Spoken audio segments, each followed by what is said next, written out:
Über das Telefonat möchte ich sprechen mit unserem US-Korrespondenten Michael Wühnweber, mir aus Washington zugeschaltet.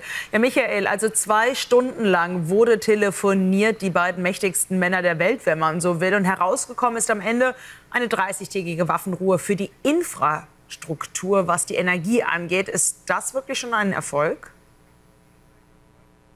Also Donald Trump, wir haben es ja gehört, sieht das als großen Erfolg, sei ein tolles Gespräch gewesen, aber er hat die Latte vorher hochgelegt und ist drunter gesprungen und was herausgekommen ist, ist eher dann doch dünne Suppe. Auch, dass jetzt 30 Tage keine Energieinfrastruktur angegriffen werden soll, ist eher vielleicht dann eine Sache, die Wladimir Putin zugutekommt, denn auch die Ukrainer greifen ja zum Beispiel die russische Ölinfrastruktur an, so gesagt Putins Geldmaschine. Also das ist auch ein Vorteil für Putin und nicht wirklich ein Zugeständnis.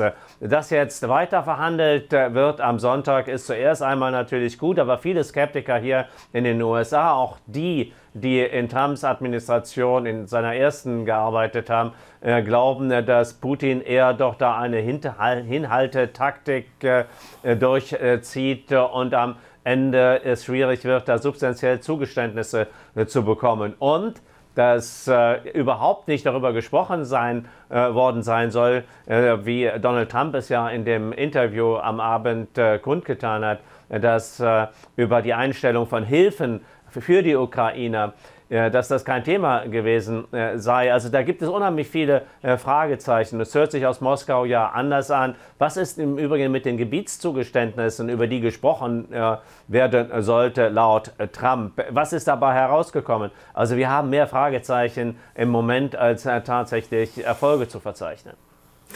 Ja, eine Einigkeit gab es dann aber doch noch, die wirklich viele Fragezeichen in den Raum stellt. Die jeweiligen Eishockey-Nationalmannschaften, die sollen sich jetzt mal wieder für Spiele treffen. Was soll das? Warum ist das jetzt so wichtig? Also das wirkt tatsächlich banal. Da sollen russische Mannschaften gegen amerikanische spielen, nicht unbedingt die Nationalmannschaften. Das ist vielleicht auch gar nicht ausgeschlossen, während dann in der Ukraine weiter gestorben wird. Da kann man Fragezeichen, wie gesagt, auch dahinter machen. Hintergrund, der Eishockey-Weltverband hat ja russische Mannschaften vom Spielbetrieb ausgeschlossen. Wladimir Putin ist ein extremer Eishockey-Fan und das könnte er innenpolitisch ausschlachten. Das käme eigentlich nur ihm zugute. Als großer PR-Erfolg davon hat die Ukraine auf jeden Fall überhaupt nichts. Michael Wühnweber, Dankeschön für diese Einordnungen.